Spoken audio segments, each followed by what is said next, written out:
friend, she's the founder of Kangaroo Kids Education. She did her primary schooling in England before actually moving to Australia. Would you please help me and join me to welcome Ms. Lina Ashar. So we really have a round of applause. Founder, Kangaroo Kids Education.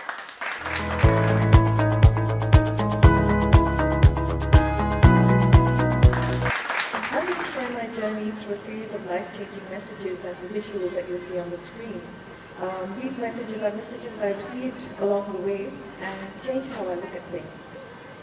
The first message is that life is not a coincidence, it is actually a reflection of you.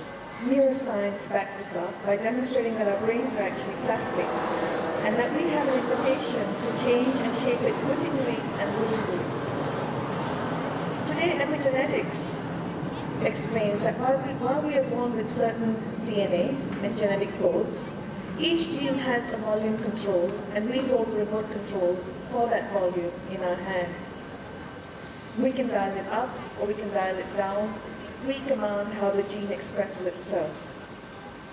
So that means you can consciously craft your own life from one that is an ordinary one, lived in an autopilot mode, to one that has extraordinary meaning. The stories I share with you today are real.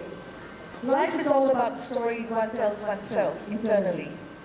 Every circumstance or experience we have is built into a story in our head.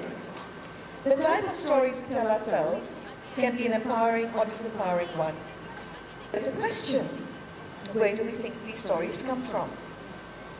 How does our programming take place? They come from our childhood experiences. No one is born a Hindu, a Christian, or a Muslim. We are born with a clean slate, and the story is slowly built around the events that occur in our lives. Each event carries with it reactions of the people that surround us and the emotions we experience accordingly. Our stories are influenced by events that occur in our lives, our parents' reactions to these events, and our interpretation. As children, we have no filters. If you grew up in a house which said money is the root of all evil, no matter how much financial abundance you strive to get, your subconscious will not allow it. My next life lesson is that most of life's shifts come from a burning question. Why? And what if? Kids between 3 and 5 ask this question 300 times a day plus. Once they get to school, most of this gets snuffed out. Most teachers ask what, when questions. Rarely do they ask why and what if questions.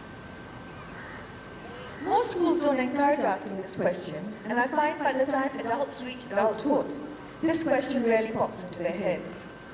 In school, we're rewarded for having the answer, not for asking a good question. Which may explain why kids who start off asking endless why, what if questions gradually ask fewer and fewer of them as they progress through school. The next burning why occurred when I was visiting India from Australia. I taught at a prestigious school in Juhu, and what I experienced broke my heart. 55 kids in my classroom, seated at their benches throughout the day, mugging content for a continuous barrage of tests. Me having to rank these kids from 1 to 55 and have this on display for the entire world to see outside my classroom. Why do Indians promote a compliance-based learning system was my question. Why do educators and parents allow a class ranking system? What if I could introduce a learning system? This led me to my next life lesson. I was determined to come to India and change the face of schooling in India. When anybody asked me how I had planned to do this, I did not have an answer. I just knew that if someone's desire to achieve something is strong enough and given enough focus and energy, anything is possible. I did not have the money required to start a high school, so with an angel investment from my dad, we began in a 600 square foot space in Bandra. The key fear in other people's heads was how would I start a school when I did not even know India? This led me to an understanding of my next lesson. No one is born an expert or a master of something. You may be the smartest person in this room, But if you don't know what drives you, or you can't focus, you won't get anything done. The most important thing for success is finding something that you feel emotionally committed to. The most successful people are usually not chasing money when they decide to go after their craft, because money is not their greatest motivator, as you rightly said. The most successful people are always looking for a problem to solve, a way to make things better. As a company, we began creating a learning system that would empower kids with the knowledge and the power of their own internal stories. It takes a lot of effort to correct your stories as they are deeply embedded. It is better to be aware and mindful of your thoughts and stories and their power over you from a very young age. As the saying goes, it's easier to build strong children than to repair broken men. My next life lesson hit me very hard. This was now the year 2006. My marriage was failing, and I left my marital home. While I was coping with the emotional aftermath of that decision, my largest franchise partner and highest financial contributor to the revenue source of my company decided to pull the plug. I was devastated. I was drowning in the events that were unfolding in my life. The lesson I learned was this. When faced with a life condition that causes pain, we actually only have three choices. We can choose to be a victim and blame events. While doing this, we can try to numb the pain with things that distract us like alcohol.